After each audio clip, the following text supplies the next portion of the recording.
What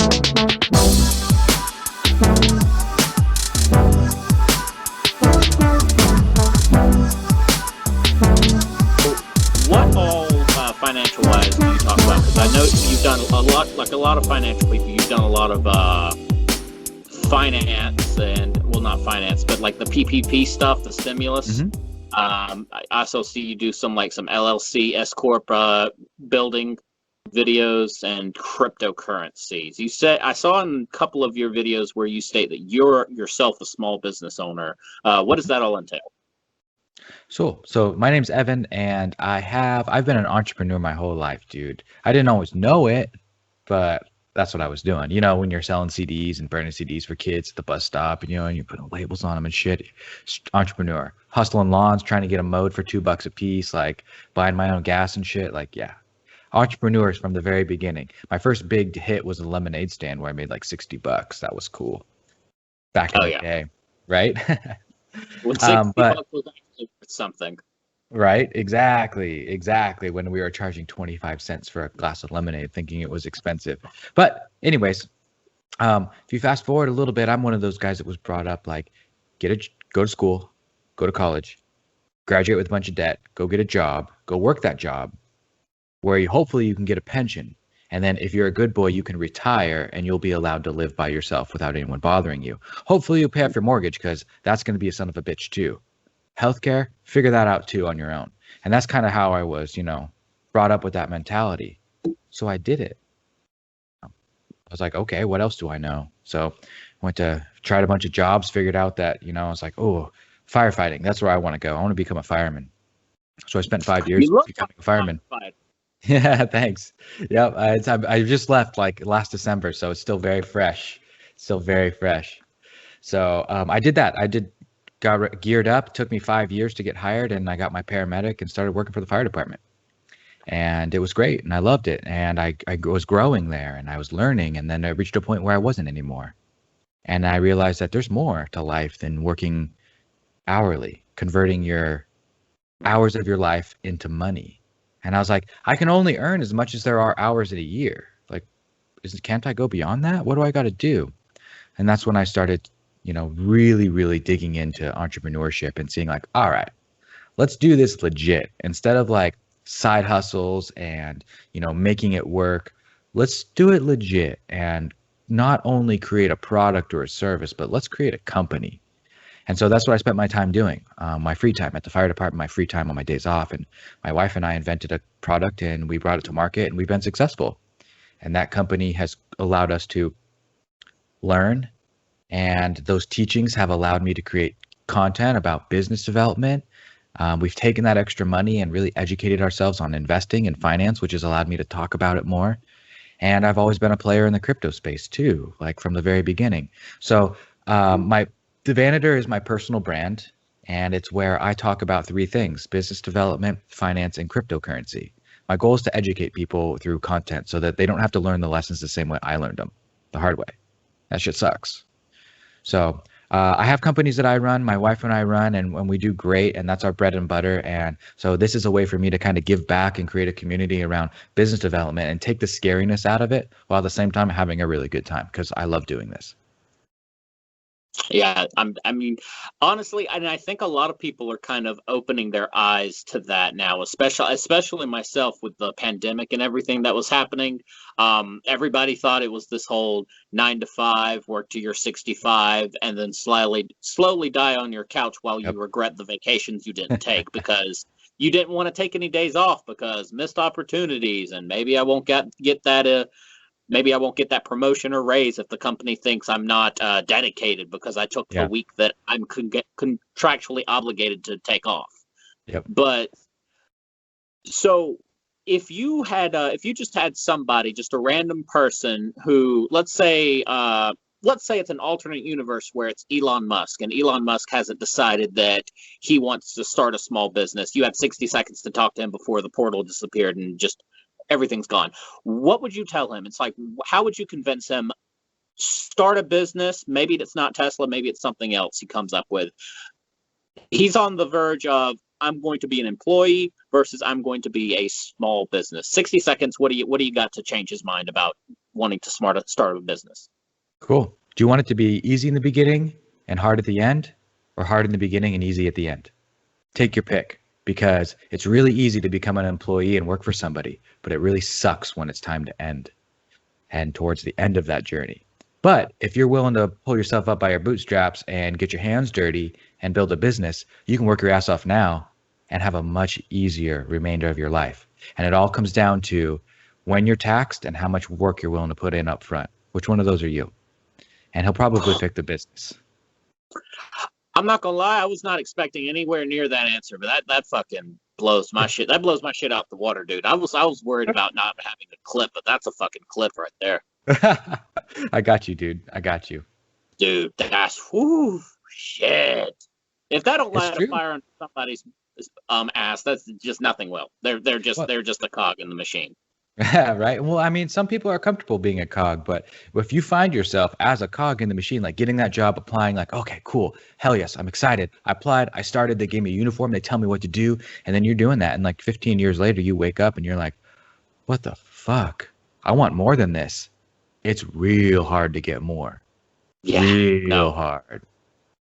I mean, I think we all know these. I think we all know these kind of people who are like, because I remember like talking about like anything, because I was like, because I like these these mushroom people who grow like mushrooms and like these. Oh hell yeah, they're awesome. Oh my god, because I love mushrooms, like boiled mushrooms in a soup and pho. Like, oh yeah, fried mushrooms, which a lot of people in the mushroom community are just like, you just like sauteed butter. Yeah, but you see a lot of these older people. Like I know this one guy, and I'm not going to say his name, but he was at the company for 20 years, where I was there for like a year, and I was telling him all this stuff. He's like, yeah, no, I think I could do this and that, and he almost looked offended that I would dare insinuate that I, an uneducated buffoon, could start a business and become more than he has working 20 years at a company. So. Very common. Besides the actual coming up with money or the idea, I think that's like the number one pitfall that people have got to really get over before they start a business. Well, let's unpack that real quick, because you said something that's really, really important. It's really key. Someone uneducated like yourself could start a business, right? Like, yeah. That means all you need to do is figure out what other people know who know how to do it. So Absolutely. How do you find out what other people know? And who the fuck is someone to say that you don't know something?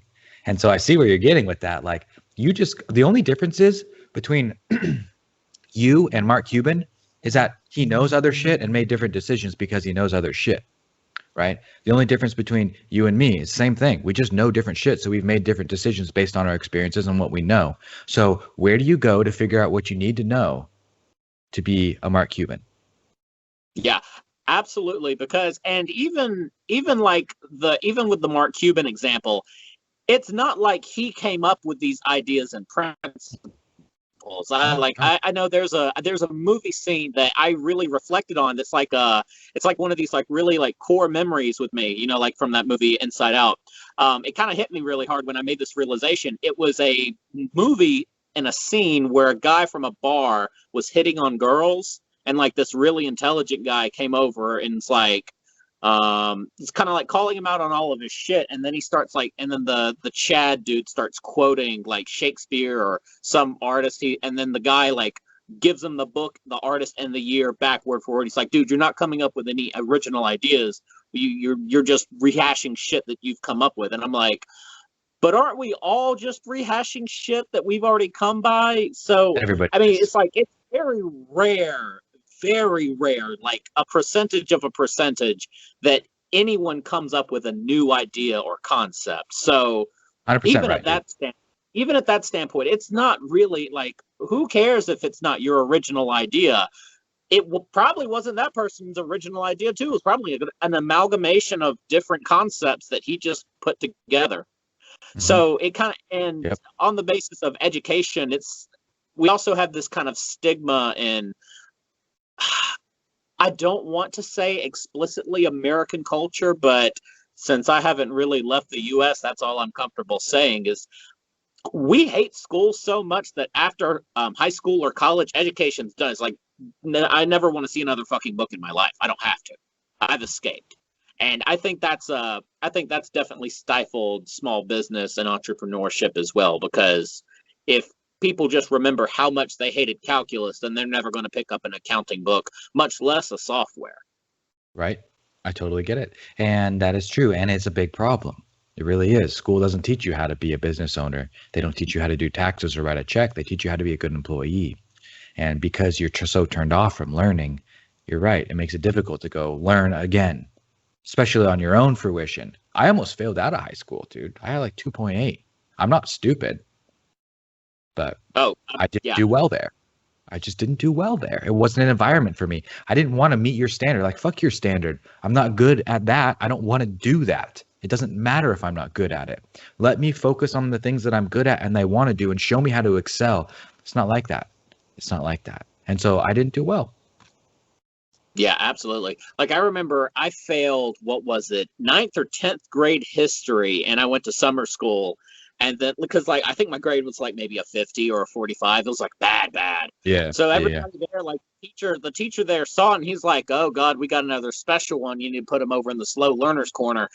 I was out of summer school in 3 days. Like I was done. I just ran through that shit. It's like I was so bored and was like so easily fell asleep because we had lunch, then PE. So your body's like trying to digest food, and it's been like working its ass off with whatever running and shit they had you go through PE. I was just like, I was knocking out, and I had the sun against my neck from the window. I was just knocked out. But yeah, no, 3 days. It's like, it's not that the stuff is difficult to absorb because it's all just memorization. College is where you like the real intelligence, or used to be arguably where the real intelligence comes in. It's like, no, it's a little bit more remembrancy, kind of like high school. But high school really is just like, can you remember the A equals 1 and B equals 2? Because if that's it, then you got it. Straight up. It's the land of the standards. And I don't like standards because I want exceptional people. And exceptional people don't meet standards. They exceed them. And exceeding standards is often not always looked at as a good thing too. So when I'm looking for people to add to my team, video editors, accountants, bookkeepers, I don't give a shit where they got their education. In fact, I won't even ask. I don't even care. I want to know if they can execute and if they can mesh well with me and my working style. Can I lead them? Can they accomplish the job? Can they get it done and understand my vision? That's all I care about. I want speed and execution, not book smarts and being able to memorize shit. So there's a disconnect there. Yeah. And I believe it's in Edward Snowden's book, Permanent Record, where he talks about as a 23-year-old who like could design websites and like a whole bunch of just shit that people need degrees for now that I mean, because you've got programs now that can like do the math on programming, but back then you had to like write it down on a piece of paper or chalkboard. And he went to work for the CIA with no degree because the CIA there, I mean, there wasn't really degrees for that stuff. And a lot of other stuff, like you'd get technicians, like you'd get some guy off the street or some kid pumping gasoline. While he's not pumping gasoline, he goes talk to the mechanic, and the mechanic shows him, this is the compressor for the air conditioning unit. This is the drive shaft. This is the oil tank. It's like, so you had that kind of like on-hand experience, and then like once you proved yourself. But nowadays you've got people with degrees, and even then, like we talked about, the quality of education's gone low to fit a standard. Do you ever think that, especially with the internet, and I know you love talking about the global internet, which I mean, even today President Biden was talking about we need to get internet in rural areas, which will do nothing but help that global internet aspect.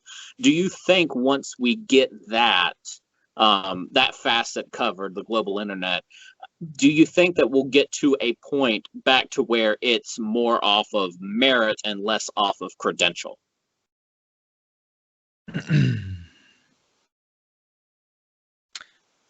Think that we're already almost there.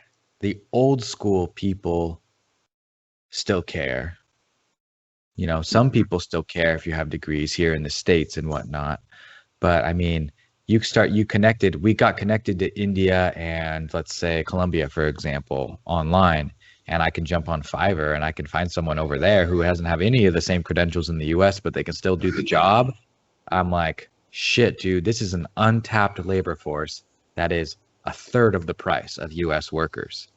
What I think will happen when we get a global internet is there will be kind of like an evening out, an averaging of the workforce, the digital workforce. There will be a standard that everyone has to kind of uphold if they want to continue to get work.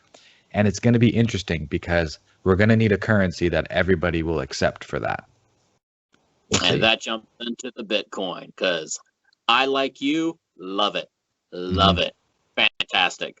I remember I have a financial YouTuber I follow, Andre Jeck. I don't know if you know of him. I love Andre, dude. His videos are so good. Oh my God, it's fantastic. But I remember him talking about where he got 6 Bitcoin. And just like everybody else, it's like, oh, Bitcoin was like $100. So if you had $100, buy a Bitcoin. And then he saw the price fall when the halvening crash happened, I guess in 2000, and I think it was right after the dip off of 20,000. Probably not. I don't know. Regardless, yeah, it dropped down to 3,000 last year for a time. Yeah, and then he ended up selling those Bitcoin for like a drone that depreciated in value. Like, I was like, that's almost as bad as Alex Jones is like, I had 100,000 Bitcoin or 10,000 Bitcoin, and now he's like, no, you lost $600 million, Alex. That's what happened. But what about Bitcoin? And this is not for me because obviously I've read the white papers, I've watched all the videos. To the audience, what's so special about Bitcoin? Why should they care about something that literally has no value? Like, it's literally code. Like, there's nothing behind it.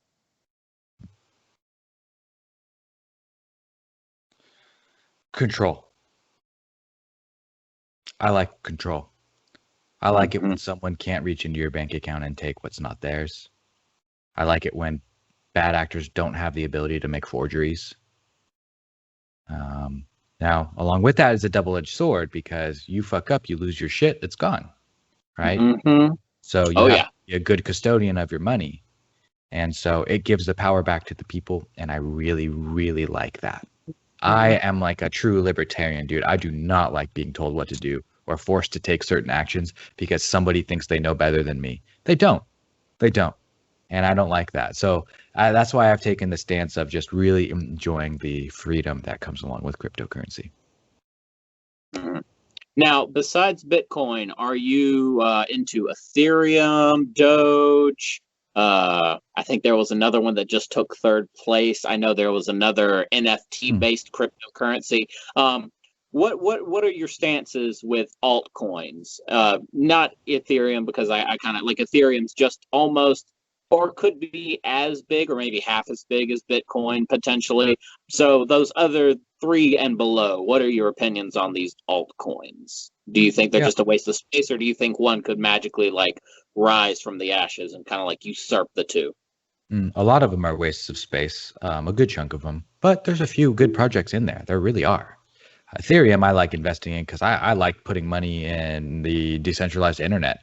NFTs, all these ERC20 tokens, it's all in the back of Ethereum. Like, come on, we can't discount it. So I have a good chunk of my holdings in Bitcoin, Ethereum, and Tezos of the rest. So I put a lot of money into Tezos because I'm close to the project. I'm educated on it like yourself. I got to read the white paper and I understand how it works. I like the democratic proof of stake system that it brought to the table. As far as the other altcoins go, just a little bit here and there for funsies, nothing more than a couple percents in Chainlink, because I really like that that project and bringing things together and letting them talk. Like, that's a big deal. Nano's really cool because we need instant feeless transactions that are faster than Visa. That's really, really important to have a network capability of more transactions per second than Visa. And then there's a few others sprinkled in there that I like too. But my stance is cryptocurrency is a good bet, and so is regular investing. And so I automate it. I automate it to dollar cost average in on a regular basis so I can set it and forget it and focus on making money by building businesses. Okay. So dollar cost averaging, that is a really, really fundamental concept of investments. Hmm. For all those who don't know, it is pretty much the concept of if you have a chart that kind of ebbs and flows like this, and you buy at the top and bottoms of the market, if that so happens what it looks like, then it will pretty much average out to the medium where you're not spending too much for a product or too low for a product.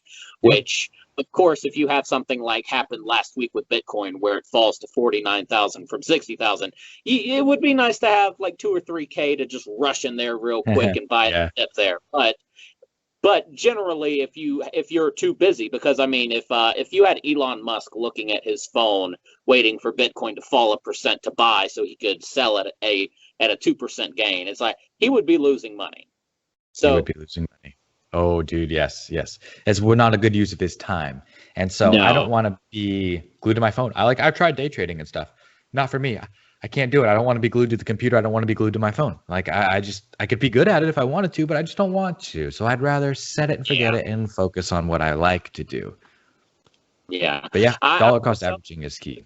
yeah, it really is the goat. Like I think even someone at Reddit did a thing where you had three people where one person sold at the top of the market and bought at the bottom of the market from the 80s to now, and someone bought at the top of the market and sold at the bottom from the 80s till now, and someone who dollar cost averaged, the dollar cost average would have like 5 times more than both of them. Just it's like it's stupidically just obvious as what you need to do, but I can understand, like, as someone who dabbles in day trading, especially if I'm like, "Oh, everything's falling, the chip controversy, Neo's going down for 5 days, Ford's going down for 2 weeks. It's like, wait for that shit, wait for Tesla to fall below 600 and throw in $3,000. It's like it's real fun to watch that shit, like, because now it's gone up like Yeah. 10% a day. Like, it's really fun to watch that stuff, but there will hopefully there will be a point in time where it will not be worth my time. I'd literally be losing money. But Yeah. Plus the so taxes changed, dude. It's a different tax game for me, and I'd rather deal with 15% capital gains tax long term than deal with my earned income tax rates too. That's another big factor. yeah, I think, because I think day trading doesn't go off capital gains anymore. It's off of a earned income tax, which you might as well just be an employee at that point. Yeah, pretty much 30 to 40% tax rate on that. Yeah, it's gnarly. But if you invested in GameStop and lost half your money, you won't have to worry about that. So you can just sell GameStop and throw it into Tesla. Yep, sell it, tax harvest the losses, and move on. You screwed up. Yeah. Yep. Just I I they got us so. But I honestly, like, it was honestly like with the whole Tesla deal, or not Tesla, GameStop deal. It was a solid. It was like, it wasn't like a pump and dump. It was actually a solid, Oh, like, it was a run. strategy. Like, it was like a self-repeating strategy. But A then lot of people some think it was fuckery. hedge fund versus hedge fund. A lot of people Yeah. think that the Wall Street guy, the Wall Street bets, like the consumer, the investor, like, I don't know, a lot of people think that, God, they don't have enough money to do that. Like, some people think that it was a hedge fund that saw another weakness in another hedge fund's short position.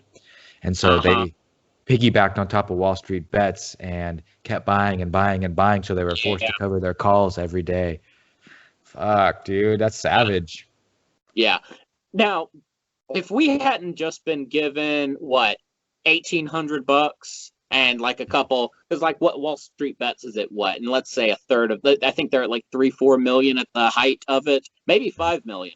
Let's say a third of those were bots. That's a lot of money. So possibly now, if this was a universe where we weren't given any stimulus checks, I'd be right behind you and be like, oh, no, no, no, it was definitely some guy in a, it was like SoftBank in Japan. It's just like, well, Yeah. we've got these Americans now. But I would be pretty confident in saying at least 3/4 of the people behind the push was actual just retail investors. But I bet it was, and I'll never know. But I like to think about different ways that things are possible, talking about different stuff. Love talking about who Satoshi Nakamoto might be, just random stuff. oh, We don't know, But everybody likes to come up with theories and chew them around. I think that's fun. Yeah. So what do you think? So we know the creator of Ethereum. I've read I've listened to a couple of his podcasts, especially with Lex Friedman. Love dude, him. those two guys are awesome. Oh my God. So if you think, what do you think on this question? If we find out, well, let's say he goes live on TikTok and's like, I am Satoshi Nakamoto. Here's the evidence. Here's the code. Here's like a little Easter egg I put in the code that spells out my actual name. So what do you think would happen if we know the man face to face or woman who came up with Bitcoin? Do you think that would affect the price in a short term? Would it plummet 50% as people lose that fear of it came out of the ether, no one knows who it is? Ooh, what do you think what do you think the consequence of that would be? If Satoshi's smart, he will never reveal who he is, because that is the one thing that added validity to Bitcoin in the very beginning, is the fact that he no longer existed to drive it, shape it, move it, and control it. I don't think Satoshi Nakamoto's around. I don't think we're going to see him in our lifetime. No. This is a long play. Let's talk about, let's get weird with some theories, all right? Let's get weird for a second here. All right. Let's say that you had the ability to go back in time, right? Let's say you understood and figured out how to get some technology that was able to bend space-time, and you could go back in time. And it's an age-old question. It goes back ages. Everybody's been asking this question for thousands of years. If you go back in time, what would you do? How would you use the knowledge you had to get rich? What would you do? A lot of people, I'd buy Apple. I'd buy Amazon. I'd do this. I'd invest in Bitcoin. I'd buy Bitcoin. Sure, that's great. What if you started a currency revolution? What if you went back in time and injected code to the exact right people you knew had the ability to run with it? You started the project, mined 1/20th of it, memorized that secret key, and went back to wherever that place that was in the future. 1,000 years from now, Bitcoin, that wallet, Satoshi's wallet, we know it can't be fucked with, but we know it's going to be we know it's the richest Bitcoin wallet in history. I don't know. I just like spitballing on that shit, dude. If I could be a time traveler, dude, and I would create a cryptocurrency and mine part of it, not just buy some of it. Holy shit. Yeah. I mean, and this is another question that I don't like thinking about because, again, the U.S. government, especially after the Silk Road incident, I think they're hedged to be the third or fourth largest owner of Bitcoin, especially with what happened with Silk Road. Yep. Do you think that the government, because we've bombed damn near to extinction countries that even insinuate that they're going to I don't think you should really have the access to our oil. Mm-hmm. So your petrodollar's kind of going to get fucked up a bit. Yep. So if, let's say, Bitcoin gets to 100,000 this year, the end of this year, so many people are predicting, hell, I mean, even some people are saying 140 by new estimations I've seen, especially Kathy Wood and stuff like that. Do you think and because of course we know it can't really be illegalized because, if the U.S. gets rid of it, then then India's going to be like, hey, bitch, we got you right over here. Come on and get it.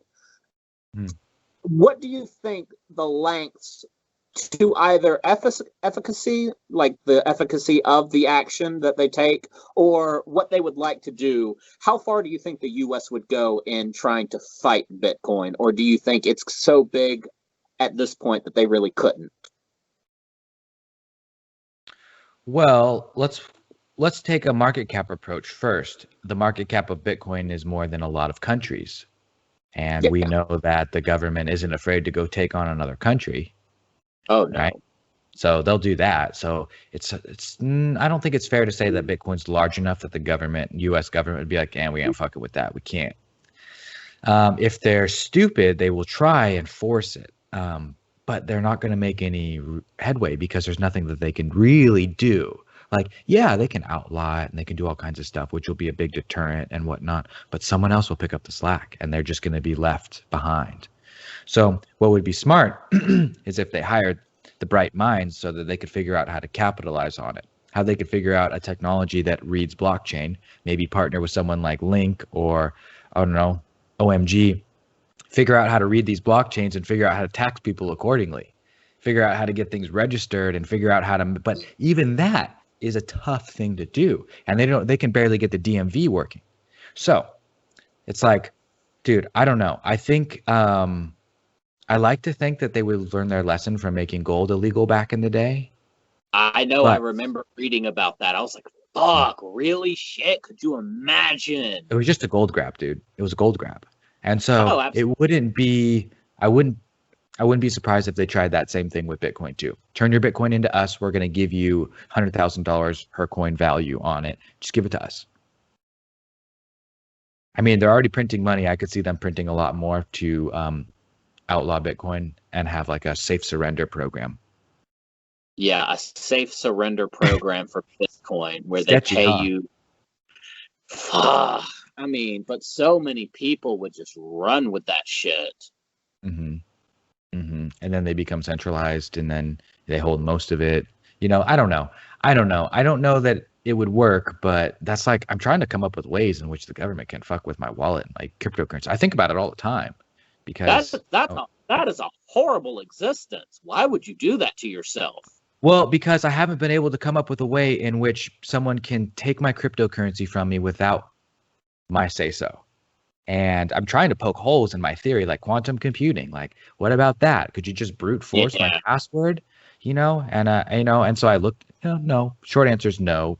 Contingencies are in place for quantum computers, but I don't know. It's infallible so far, and that's something that I'm like, everything has a weakness. Where's the weakness here? I don't know. Dude, there's no way, because as much and I don't even have a full Bitcoin, but to even own Bitcoin, to like, especially let's just say if we went off the average American, where the average American can't afford a $500 emergency bill. If you had $1,000 in Bitcoin and for even an hour a day thought about how could the government take away $1,000, and let's say you bought it at 30,000, so now it's like 1,500, and you're like, oh my god, that's 3 unexpected bills.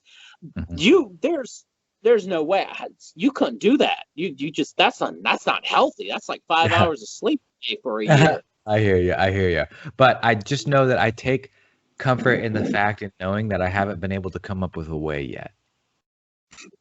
Okay, it comforts me knowing that you can't take my cryptocurrency, bro. There's nothing you can do. And I really like that. But if you make it a good enough case to a judge, you could get a charging order and take the money out of my bank account at Chase. Yeah, or freeze your assets entirely. That is another thing, too. We can thank Joe Biden for increasing the laws on that way back in the day. You know, seizing people with under suspicion, right? Oh yeah, what is that? I think it was a law built for pirates, and they I can't remember what it's called. Damn it! I know, neither. But basically, allows them to seize your assets if you've been if it's alleged that you've committed a crime. They can just search and seize your assets, take them. Yeah, even if you haven't been proven guilty. For innocence, instead of proving, or you have to prove that you're not guilty, instead of just them having to prove you're guilty. So like, fucked up, absolutely wild. Like I remember listening to a guy where he got $50,000 to buy a car in Colorado, from Colorado to California, got pulled over. The police officer saw the duffel bag. It's just like, that's $50,000. What are you doing with that? What are you doing with that, buddy? He's like, oh, I'm going to buy a car. He's like, no, the fuck you're not. You're going to buy drugs in California. And then he just yanks up $50K. Dude. No, dude. No. The cops have contribute to more seized assets than robberies. Oh yeah, no, I love reminding my family that it's like, yeah, no, they steal a lot more than actual thieves, and they're praised for it because they did a good job. That's like, there's another thing I was it's like, whenever you hear someone got arrested, it's never what do they think they did. It's like, what did he do? They just automatically assume guilt. So. It would not be hard at all for, like, they took $50,000 out of my car. It's like, damn, man, what would you spend in that? What was you trying to do? Wait for the cartel? It's like, what was you doing, buddy? Yeah, but exactly. Yeah, it's wild.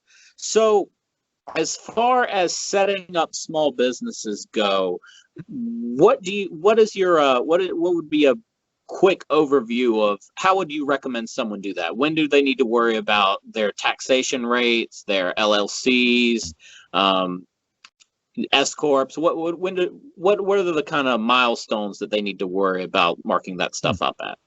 that's a good question. Yeah, a lot of what I do is I talk to people about business stuff. I talked about 2 people a day on Zoom that need help with their small business stuff. And I did it for a reason, to create content and to learn.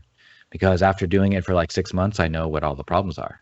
I know Yeah, exactly what kind of questions people are going to ask me as soon as they get on the phone. As soon as they get on, I know exactly what they're going to ask. And it's because I've been paying attention. So I took all those answers and I assembled them in a video course that I put together using my notebook, my face. I recorded it right here, have my editors edit it. Like education that is fun, digestible, easy to understand, and really fucking helps. We'll talk about that later. But to answer your question directly, the reason I brought that up is because I've thought about it. I've thought about it a lot. Most people get really intimidated when it comes to the LLC, the bank accounts, and all that stuff, paying taxes especially. The first big thing to understand is that the government provides tax breaks when you spend money on what they want you to spend money on. The government incentivizes people with tax breaks. Okay. We need to remember that moving forward. That means the government incentivizes people to start businesses because they tax businesses less than they tax people. Regular people and employees that are like independent contractors or 1099 or sole proprietor, people that aren't companies, pay the lion's share of the taxes in this country. Employees pay up to 40%, sole proprietors or people pay up to 60%. Which is crazy because most people make the switch from leaving an employer to starting their own business because they want to pay less in taxes. So they're yeah, like, okay, cool, I'm going to do my own thing and make art and sell it on Etsy. And they end up paying more in taxes. So that brings the question like, well, how do you start behaving like the big guys, like the big businesses and investors who only get taxed at 20% and 15%? What do you got to do? You need to change the way you're structured so that you can start doing business and playing like the big kids. And that's where I come in. That's where my education will take you. It'll take you from being an employee or a small business that, has just started and wants to grow and wants to pay less in taxes and be your own boss. It will take you over from being the sole proprietor to the big business. And we do that by putting S corps, C corps, and company structures in places that allow you to. So the normal order of progression is to test out your idea, get it written down on paper, and see if it's something that you actually want to do. And then start. That's the first thing. Just start. Just go. If you realize that this is something you really want to be serious about and try, then as soon as you can afford to spend a couple $100s on an LLC, you open up an LLC. Then you take the name of that LLC and you go apply for an employer identification number. You get an EIN, right? It's like a social for your business. You take those 2 things and you walk your ass down to a bank and you open up a business bank account. Now, all the money you make from your side hustle or from your business is going into that business bank account. And you're going to spend it on expenses only, business expenses only, not personal expenses. And as you spend money on like shipping and labels and a website and design and things like that, eventually you're going to have a little bit of money left over in your business bank account. When that happens, you transfer it to your personal bank account. And that's how you pay yourself. Call it an owner's draw. But what a lot of people don't know is that if you own a business and the business makes money, you're also making money because you're the business owner. So all of it gets looped and put into one bucket for taxes. And that's a problem because you start making a couple $100,000 a year and you're going to be paying out the ass in taxes. So it's like, oh shit, okay, so what do we do next? Once you get to $50,000 in profit, that's when you add an S corp in. That's when you change how you're taxed. You take that LLC and you change its tax status to that of an S corp. And it allows you to do some cool stuff with your income and really start saving big money. And by using these strategies and really understanding the tax code and why it's put there, you can lower your tax rate all the way down from that 60%, get it way down to like the 20-25% range. And you can keep it there no matter how much money you make. But you have to know how to do it. And so that's why I put together this education, is to help people get their foundation right so that they can easily go from self-employed to S Corp and take advantage of all the badass shit out there. I hope that answered your question for you. Oh no, absolutely, absolutely. So about your first $500 after you realize that you like what you're doing, that's when you would recommend opening an LLC. Yeah, I do, and it separating that business venture from yourself. In case either yourself or the business fucks up, there's an LLC in between. So, if someone sues you, yeah, you can lose your personal assets, but the business will be okay, and vice versa. Okay. So, what happens if you don't like? Let's say I draw pictures of people as anime protagonists. Just something out there. I like it. What if I don't like it because people just want me to make them like Naruto or something, and maybe I don't like to draw people as Naruto. Maybe I want to do maybe I like Pokemon caricatures more. So what happens to that LLC? Can I change the name? Do I get rid of it entirely? What kind of fees or taxes does that entail? How does that all work? A couple things you can do. If you start an LLC, whatever. If you start an LLC and you didn't like the name, you can file to get the name changed with the state, which is an option. Or you can file for a DBA, which is a doing business as, and allow you to do business under a nickname. So you can keep the LLC the way it is and just file a DBA in case you don't like the name and you want to do business under another name. Totally cool. Or you could just be like Amazon and do like a million different things under one LLC, Amazon LLC. The important thing is to understand is that you can do whatever the fuck you want to do with your LLC. Any type of business, as long as it's legal, right? Any type of business. What's important is that at the end of the year, the IRS gets paid for the amount of money that you make. Okay, that's the first thing. Second thing is write down what your business does in your operating agreement. That's it. That's all you got to do. You want to change from being a cookie maker to, making custom t-shirts? You can do that. You can do both if you want. You can sell both. You just got to write it down in your operating agreement, which is just a regular piece of paper. Okay. So is it really easy to do like that umbrella, like that Amazon thing where you just have your Brock Teal LLC, and then you've got Brock Teal's Mushroomery, and then you got Brock Teal's anime protagonist caricatures, and then maybe Brock Teal's reselling business? Is it pretty easy to get those umbrella organizations set up like that? Yeah, I think so. So I structured it in a way so that I have a holding company. And the reason is because I have a bunch of other projects that I've done that I've started separate entities for that I plan on selling in the future.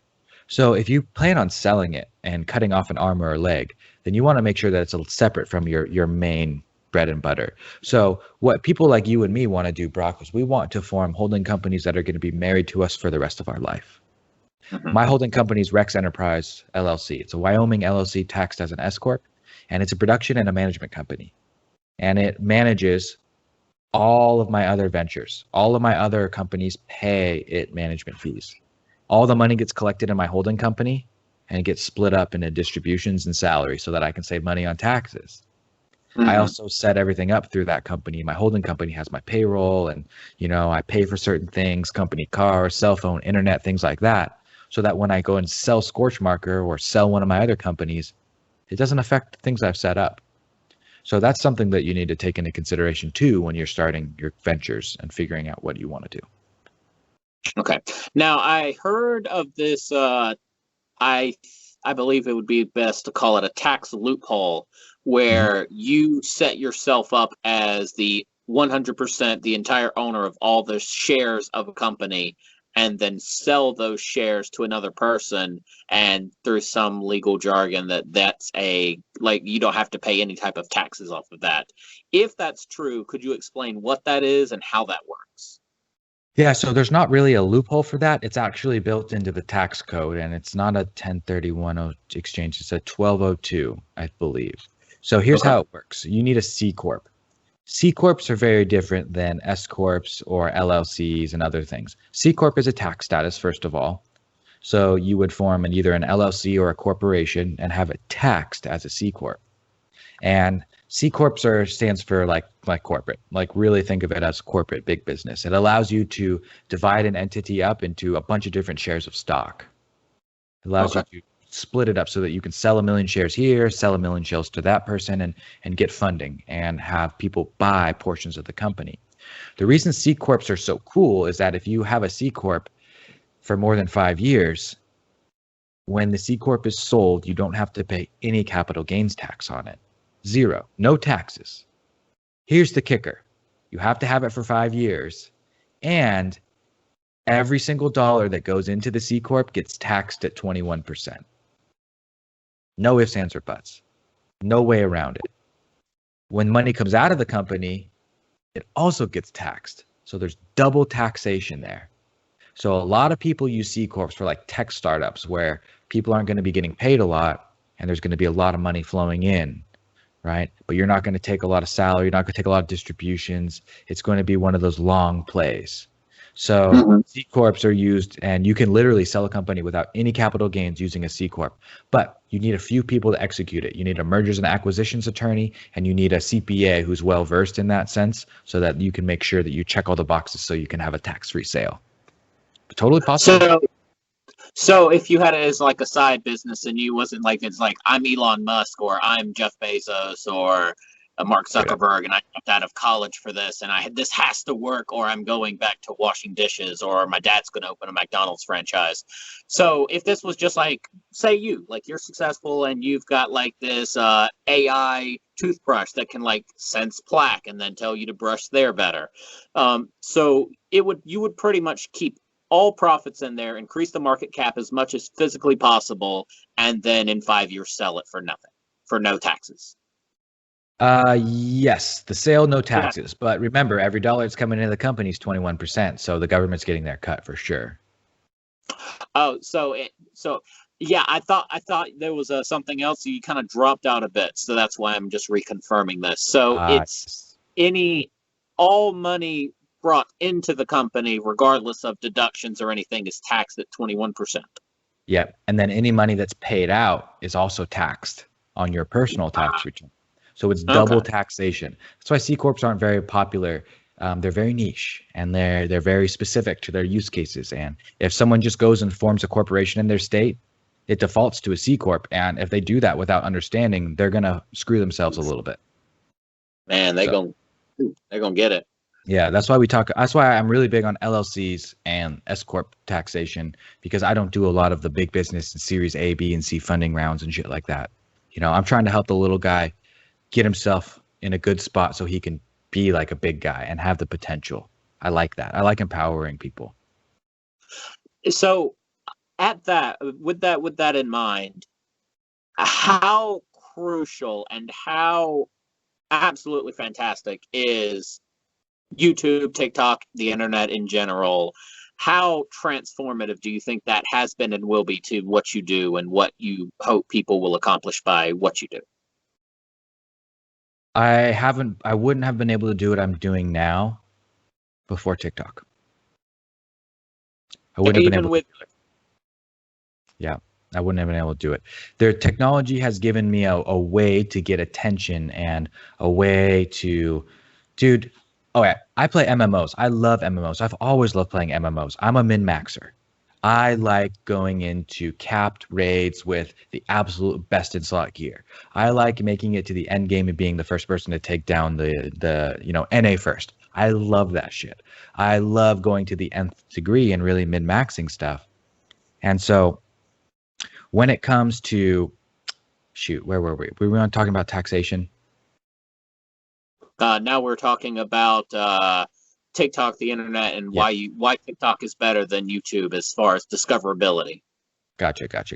Yeah. So knowing what I knew then, like in being able to play with things and get out there and get attention and things like that, I didn't know it existed. I didn't know it was possible until TikTok came around, to be honest with you.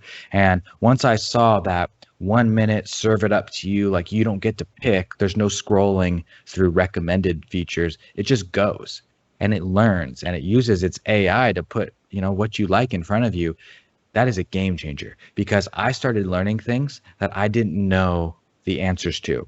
So straight up, the algorithm or the AI was like, oh, people like you also like this. Maybe you should check it out too. And I'm like, holy shit, this is the answer to the questions I've had that I didn't know the question to. Like it gave me a breath of fresh air of like, there's other people like me out there. Holy shit.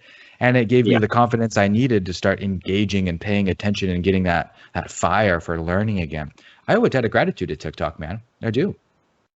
Yeah, I mean, I think it's like even myself, like I want to try and like like grow on all aspects. If you grab 1,000 people from Instagram, 1,000 people from TikTok, and 1,000 people from YouTube, you're going to get some cross pollination. So once that reaches 1 million on each, you're going to get some cross pollination. Yeah. So I've really wanted to do like some small creator YouTube shout outs on Instagram. But if you type in creators with under 1,000 or 100,000 or 10,000 subscribers on YouTube, you can't really do that. I mean, there's not a list. You can't find those people. It's all going to be instructional videos on how to get your channel to 10,000. So but TikTok, it's like damn near all my guests have come from TikTok, because if I know about somebody on YouTube, they're already at 1 million. Like if you found like Giguk or Andre Jack or Meet Kevin or Graham Stephan, if you found those people at 100,000 or 10,000, lucky. I mean, moguls in the finance game on YouTube as far as they go. You probably heard about them at 1 million. So, but by then it's kind of like, especially with like Meet Kevin's kind of courses, it's like 5,000 for all of them now. It's like, but initially it was like maybe 2 or 3, 4 or 500, and then it's like I got his YouTube course for $225. Yeah, that shit's like 500 right now. It's like, so yeah, I mean, it's honestly like a stock. Like, you have to work at it. You have to dig through the mud and find these tiny nuggets of gold that just grow into giant big clumps, instead of just be like, oh, there's a dude, a thing a guy found, and it's pretty big, it's kind of cool. But wouldn't it be cool if those creators you found had their own cryptocurrency and you could buy a piece of it, like a creator token? That's something I found out and heard about in an implausible like Jake Paul's podcast. It's actually a concept that's been looked into, where like, let's say you get someone at 1 million subscribers and they're like, hey guys, I think I can get the Joe Rogan thing where Spotify pays me. So I've got 50,000 tokens, and if you want to go ahead and give me $50 for a token, maybe one day that token will be worth $100, and maybe it won't be. But we're gonna together. Dude, you could use that stuff like to directly fund your projects. Like Logan Paul could, start his own creator token, and people could buy the token. He could take the money to fund the project, and when the project comes to fruition, it will yield results in increases in value of the tokens, which pays the shareholders. It's an interesting way to look at things, and I have no idea what's going to happen, dude. I have no idea, but I do know this. I am going to give people NFT certificates of completion when they finish my course, because I think that's fucking cool. Oh, dude, I think like I was kind of with like the kind of like, I think like Graham and Meet Kevin are still kind of like NFTs. I don't really know. I know like Andre's like really into like he's a crypto channel by now. He just needs to come out and just tell everybody I'm a crypto channel. Right? Just do it, buddy. You're the guy. But I think, like, especially with like Supreme and stuff like that, like you can have like a fake Supreme shirt and it looked the exact same way. But if there's like, I don't know if because I don't own any Supreme, but if there's like a certificate or like whatever that like you can look up on Supreme.com, it verifies that this shirt is a Supreme shirt, and that resale value is at like 5x. That's gonna happen when we have VR houses, and we're like, that's the fucking what's Elon Musk's girlfriend? She sold an NFT for like 69 mil. It's like, that's the NFT. Look it up on the blockchain, bitch. It's verified. But like, you could have it. You could have a copy, and someone's like, "Holy shit, is that it?" It's like, yeah, no, it's it. It's like, looks it up on the blockchain. No, the fuck, it's not. That's not yours. Get that off your wall. That's not your NFT. So, I mean, on some Ready Player One shit, that's what it's gonna be. I mean, like it or not, we're gonna get there. I read that book 3 times, cover to cover. Dude, I love that fucking book. Hit me, dude. No, not yet. My buddy keeps telling me to. Do it. So Yeah. I'm actually like really excited about this right now because anyone I've ever talked to has watched the movie, and Fuck I them. hate these people, but the book is leagues better. Like League's better. Yep. Whenever I American filmmakers get or Hollywood gets their fingers into something, dude, they wreck it. the murder it. I mean, the first key alone, movie versus book. Mm-hmm. I mean, that's it right there. That's all I needed. I was like, Yep. this is way better than the book or the movie. This is 100 times better. Yeah. Firebook, dude. So good. So enjoyable. I was immersed, and I want that. I want that. I want it so bad. I want to be there. I want going to the Lord of the Rings world, killing a guy, grabbing a sword, selling it for $100, and there's my rent for the month. That's what I want. I want that. Yes. Yes, I do. Cryptocurrency can make that possible, and we are so close. Roblox just IPO'd. Roblox could be. Oh, I into that shit. Dude, I feel like when Roblox did something right, Minecraft did something right, Mojang had it figured out. They gave the power to the creators and the users to build the world themselves because they can build something greater than developers ever can. So Yeah. I have a sneaking suspicion that Roblox will come back here and be a huge player in that space. Oh, and they're at like, I mean, I think they went up to like 75 because I do this thing at like this is my like little fun day trade thing. When someone IPOs, I'll take like 3,000 in margin and throw it at like what I think it's going to open at, and then so I was pretty close. I was at 75 on opening with Roblox. It opened at about 78 or 68. I wrote it up to about 70, 79, sold off, collected profits, bing, bang, boom. I offset a little bit my GameStop losses there a bit. But Roblox, you've got these 14-year-old girls that took a YouTuber's crash course in coding, and they coded $1 million game, and they're millionaires at like 15 years old. Yep. That could never happen now. Roblox it's doing something. It's doing something right, and I think it's going to just keep doing something right. Yeah, the people need to have the power. It's the masses when you give them control and freedom to create, they'll find problems and they'll find ways around those problems by creating something that gives them a solution. And there's a lot of people that want to be in a digital world. Right now, Roblox and Minecraft are really the only places that have given people the ability to make their own digital worlds. And Yeah. how big is that going to get? Who's going to capture it? Who's going to see the writing on the wall and give them a platform? So far, only Roblox. Who will give me the opportunity to be a full-time shiny hunter in Pokemon open world? Dude, that's what I'm talking about. You know what's funny is I got the shiny charm after I finished my Pokedex in Sun and Moon, and I put the game down. Never even used it.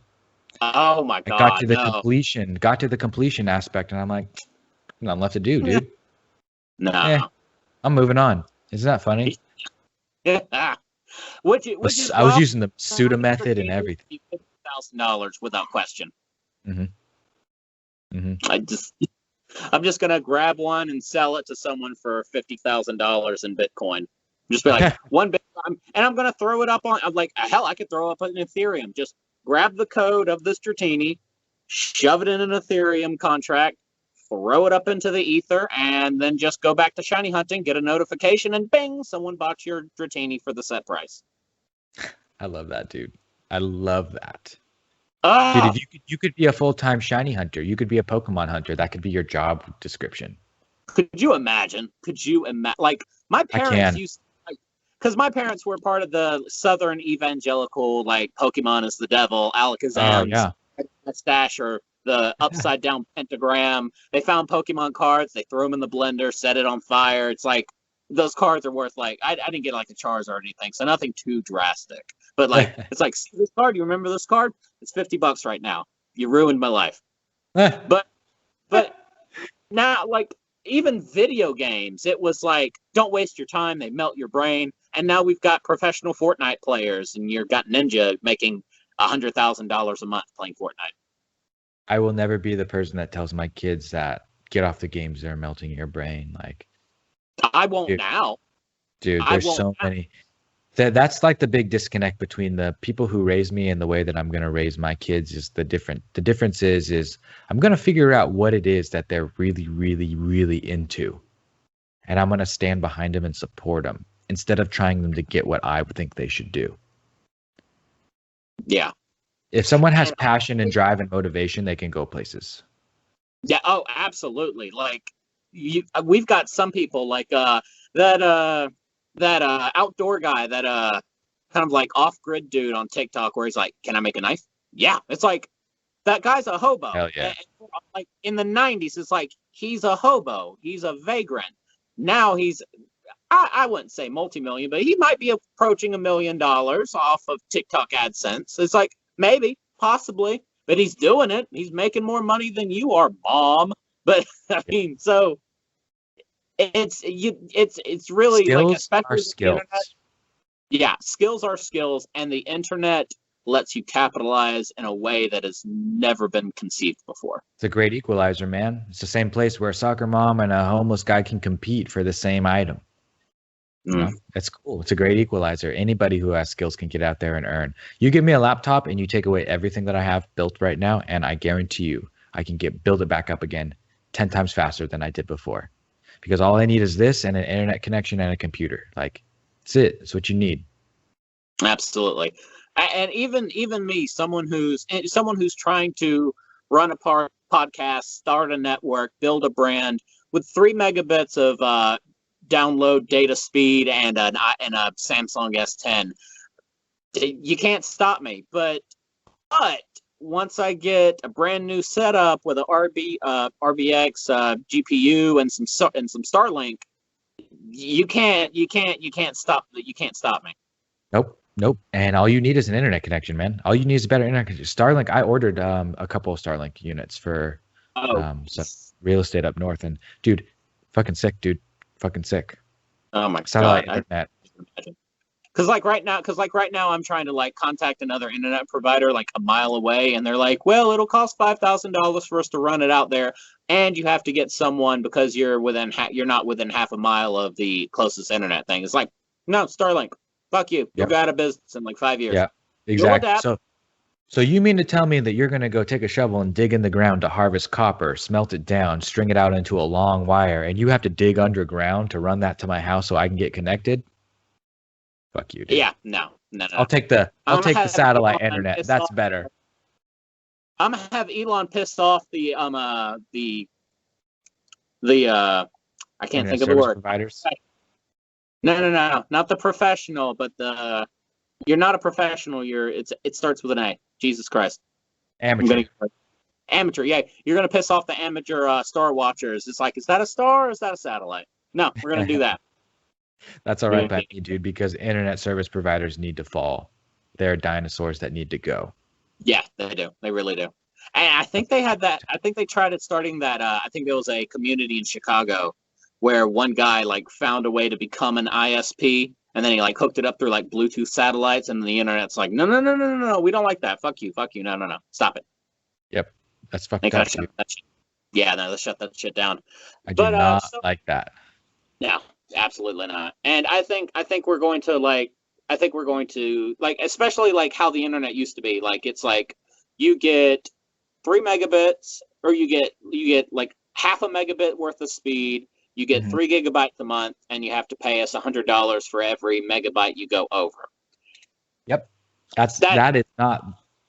That shit don't work anymore. No data. No. We need our data back. Come on, Daddy Elon, give us our data back. We need it. Oh, dude, I'm telling you. So as far as you, and so here we've gone over a lot of stuff here, and by no means do I want this to end, but it's going to have to for now, and I definitely want you back because, like, I've had a great conversation.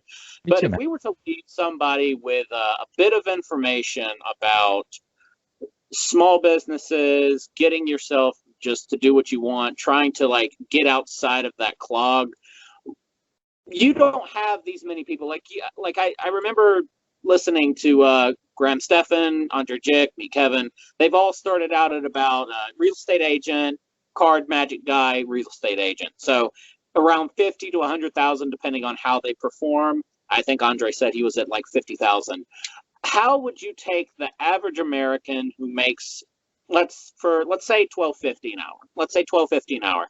How do you get somebody from there to where they want to be? And how do you also not have them fall? Because like maybe they don't even find me, Kevin or Andre or Graham. Maybe they find like Bob, and Bob's full of shit, but Bob is a good talker, and Bob would have really fucked stuff up, and really fucks up stuff now. But a lot of people can call him out for it. How do you like?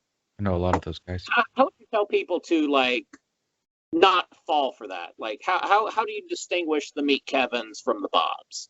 Like, and then how does that person go from 1250 to, because they can't go to college and work and raise kids. So how would you tell them to, and I know this is a really loaded question, but how would you take them from where they are to where they want to be? And you can answer it in two parts. Yeah, let's answer that and let's unpack it a little bit. Let's talk about that. Let's give our guy, let's call him Bob. Let's call him Bob. Let's say Bob's working for $12.50 an hour at a grocery store. Let's figure out how much money that is right now. $12.50 times 40 times 52. Whoops. Let me use two hands. $12.50 times 40 hours a week. Okay, is $500 a week. Times 52 weeks is $26,000 a year. It's not a lot of money. No. Take 26,000 and you divide it by 12. He's only making a little over $2,000 a month. Yep. A little over $2,000 a month. And that is more than what most people in the country make. Probably has a little debt, probably has 2 kids, probably has a wife whose relationship is on the rocks with him because he's forced to work all the time and she's forced to take care of the kids and work. It's a brutal situation to be in, dude. Yeah. Money is spent every month. All of it is spent every month, on everything. It's a tough place to be, but there's a way out. And that's why I'm bringing it up. I'm not trying to be all doom and gloom, but I wanted to paint a really good picture of like a typical American who needs to get out of the darkness. No, and you're fine. And that picture needs to be painted. Like you need to like spell out, because realistically, that person is desperate. He needs to find out what to do and how to do it. So that picture needs to be painted. Yep. So there's the first and most fundamental thing to understand is that you're not going to be able to get out of where you are doing the exact same things that you're already doing. You got to change. You have to make a change, and it has to start somewhere. So you need to take action by learning something new, changing the way that you spend your money, changing your habits, doing something. It has to start. We have to peel the first corner back. That first corner, for a lot of people, is typically stop buying stupid shit. Stop buying dumb shit. Just stop. You don't need it. And pay yourself. You're like, I am paying myself. I work every week and they pay me. No. When your bills come, when the money comes in, the first thing that you do is you pay yourself. You don't pay your bills yet. You don't pay your mortgage. You don't feed your kids. Fuck that. Pay yourself. What do you do to pay yourself? You take that money and you put it into a Roth IRA and you buy some stocks and you forget about it. That's how you pay yourself. That's your first ticket out. That's your backup plan. That's your parachute. In case you fuck up your whole life, when you turn 60, if you can continuously put $500 a month into a Roth IRA, you're going to have $1 million. You'll be okay. You're going to be okay. Right? That's the first step, is to make that change towards a better life in the future. Then figure out what it is that you're passionate about, and don't go to school. Do not go to school. You don't need it. There isn't a single thing, in a 4-year university right now that you can't learn somewhere else for less money. So fuck big schools. Figure out how to learn what you need to learn to get where you want to get by either watching YouTube videos, taking a banging online course, or just following people on TikTok or YouTube. You know what I mean? Just learn what they're doing so that you can also do it. Real estate is a very good example of this. If you can save up $2,000 to $5,000, you can buy a property and it can rent for more than your mortgage. So there's ways to get out, but you need to get those ways into your brain. And in order for you to be receptive for those ideas, you need to put some more info in there. And I like to shape people's brains and give them a new set of glasses by telling them to read Rich Dad, Poor Dad, or Richest Man in Babylon. You know what I mean? Like, it needs to be the first book anybody picks up, in my opinion. Once you understand the differences, and once you know, you can start to make really educated decisions, and you can slowly dig yourself out of the darkness piece by piece. Like, not like one pack of cigarettes at a time, you can say no and put that money in your Roth IRA. Like one fancy dinner, you can cook at home instead of going out, save a couple bucks, and that's a little bit more that you can put towards saving for that down payment on that rental property. Because information is free, execution is not. So the point is, and I know I'm getting a little bit detailed here. No, do it. That question was huge. That question was a giant box. You need to unpack it very carefully. The point is to find out what it is that you really want to do, and that's hard.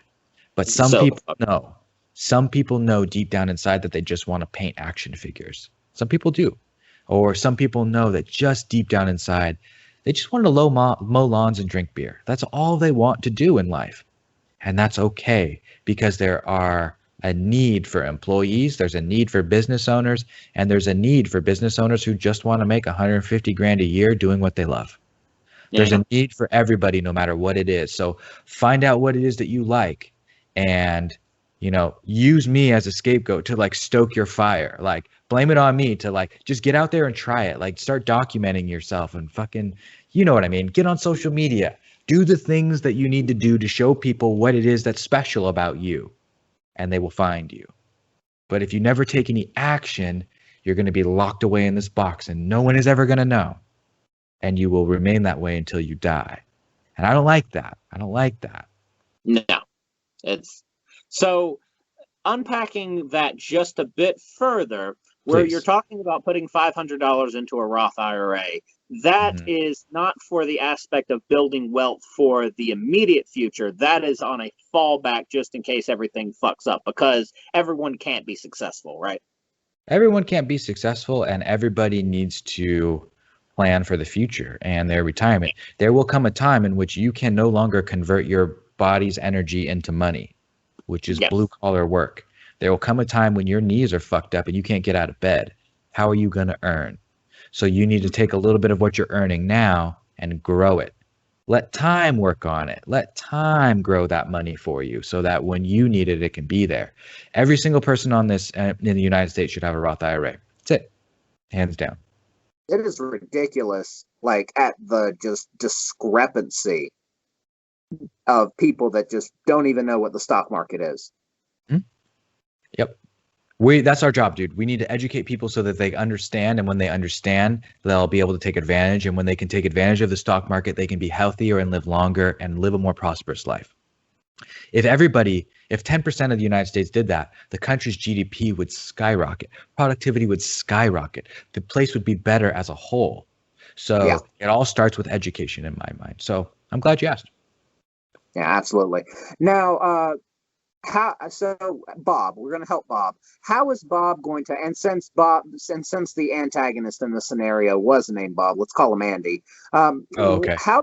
How do we stop Bob from falling for the Andys in the world and hopefully finding people like you, Kevin, Graham, and Andre? How do we help him miss that pitfall? Because if he pays $1,500 to Andy when it should have gone to one of the four of you, that's to lose your first $1,400 that you feel comfortable spending on classes, and he's just like doing the fucking like the floss on a video. It's like that's gonna, or what could equate to that? That's gonna kill. That's going to like I myself would probably just give the fuck up. I'd be like, I'm just gonna work at this place for the rest of my life. I would say, don't take shortcuts. They don't exist and they don't work. If you get bamboozled, it's because you were trying to take a shortcut. If you got scammed, it's because you were trying to take a shortcut. Do your research and due diligence because it's your money. And don't take shortcuts. That's really what it comes down to. There's shiny objects everywhere, dude. Like the day trader, like kicking back in fucking Belize, with a drink and a laptop. Like, I make 7 figures and I do drop shipping. No, you fucking don't. Oh, liar. God, I know nothing about drop shipping. I knew that was bullshit. I was just like, sad thing is, somebody believes this shit. Somebody believes that you can wholesale order something from a Chinese company, from Alibaba, sell it on Amazon, and then Amazon handles all of it. I'm like, bullshit. There'd be 100 millionaires around you right now. There would be one millionaire for every product on Amazon. Yep. It's just not the case. It's just not the case. And No. so a lot of people need to make those mistakes. A lot of people need to make those mistakes in the very beginning and understand that hopefully it's not too costly. But if you are looking for a legitimate way out and you open up your eyes and you read the comments and you search, you go to Reddit and you type in Andy scam, Andy's course plus the word scam. Or you go up, type it into Google plus the word scam, or, rip off, or bad review, or I want my money back. And you look and you dig, seek out critical feedback, negative feedback. If you look for my negative feedback, you'll see my comment right underneath it like, hey, bro, that's a good suggestion. I'll fix it for you. You won't see that with other people. You won't see authenticity. You won't see transparency. And it will feel salesy in a way where you're like, there's a feel. Yeah. There's that dropship feel. Yeah, there's that funnel feel that I'm like, trust me, dude, I'm not immune from this. I ask people all the time, how do you sell education? How do you put out a course without seeming like a douchebag? How do you do it? Because I don't want to come off like a douchebag, but I want people to learn from me. So there's this very, very fine line you have to walk. Yeah. And, both as the creator of it and as the purchaser. But I always search stuff in Google like this plus scam, this plus that, like Tron, white paper, scam. You know what I mean? And I'm like, I'm not putting money in that. Yeah, right. Or whatever. Yeah, it's like Elon's first couple of tweets with Dogecoin jacked that shit up like 50 to 15%. Now it's like it's a flash. I was like, that was unfortunate. I know, dude. Trust me, I have Dogecoin. I love the community. I bought it a long time ago. Oh, you're sitting. If you bought it a long time ago, if you bought it for January, you're good. Oh, I bought it a long time ago. I bought it in like 2016, 2015, when it was fractions of a penny. And I'm like, oh, cool. It was just a little bit just to fuck around because I wanted to say, oh, I have Dogecoin too. I can be a part of this meme community. I want to join. That's why I did it. And that's all it is. Wedding. It's like, this is a percentage of my Bitcoin holdings. Holy shit. Yeah. No joke, dude. No joke. Straight up. And I'm telling you, it was great to have you on, man. Tell everybody where they can find you because we need more people like you and we need more people like you out in the world telling people how to do it.